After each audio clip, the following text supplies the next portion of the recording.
When people hear the name Jeffrey Epstein, one question comes up again and again.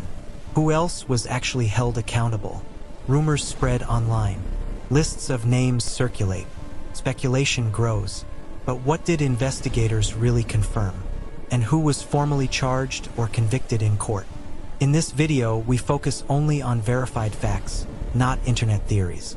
In July 2019, Jeffrey Epstein was arrested by federal authorities on charges related to sex trafficking of minors. Prosecutors alleged that he operated a network that exploited young girls across multiple properties, including homes in New York, Florida, New Mexico, and a private island in the Caribbean. It was shaping up to be one of the most high-profile trials in modern history. But before the trial could begin, everything changed. Epstein died in jail while awaiting trial. His death was officially ruled a suicide.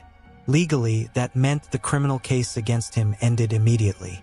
There would be no testimony, no cross-examination, and no full courtroom record. And many questions would never be answered. With Epstein gone, investigators turned their focus to people around him. The question became clear: did anyone else help organize or enable the operation? Federal prosecutors began reviewing documents, records, and witness statements. Eventually, one name stood out. Ghislaine Maxwell, Epstein's longtime associate, was arrested in 2020. Prosecutors accused her of recruiting and grooming underage girls. They alleged she helped facilitate meetings and maintained contact with victims. She denied the charges, but the case moved forward. In 2021, Maxwell stood trial in federal court. After weeks of testimony, a jury found her guilty on multiple charges related to sex trafficking and conspiracy. She was later sentenced to 20 years in prison. To this day, she remains the only person criminally convicted in connection with Epstein's trafficking network.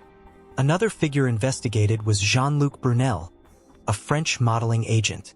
Civil lawsuits alleged he helped recruit young women through modeling connections. He was arrested in France while facing charges. But like Epstein, Brunel died before trial. His case never reached a verdict. Beyond those individuals, many other famous or powerful names appeared in flight logs, address books, or court documents. But appearing in records does not automatically mean criminal involvement. Investigators repeatedly stressed this distinction. Many people were simply acquaintances, business contacts, or social connections. No criminal charges were filed against most of those listed.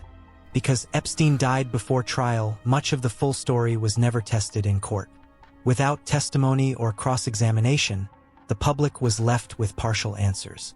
Legal processes stopped abruptly, and when legal processes stop, certainty becomes harder to find.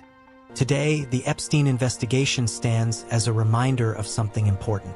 Facts matter more than speculation. Charges matter more than rumors. And convictions matter more than internet lists. Understanding who was officially held accountable and who wasn't helps separate truth from noise. Because real investigations depend on evidence, not assumptions.